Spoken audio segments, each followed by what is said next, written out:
For 68 years, a boy named Charles Osborne experienced an extraordinary medical anomaly, relentless hiccups. Each day brought more than 20 hiccups per minute, leaving doctors and scientists completely baffled. Despite countless examinations and the best minds in the medical field attempting to unravel the mystery, the cause behind his unending hiccups remained elusive.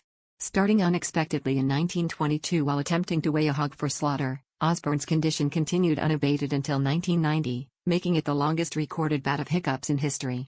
His life became a testament to human endurance and the limitations of medical science, as he adapted remarkably to a life constantly interrupted by this involuntary reflex.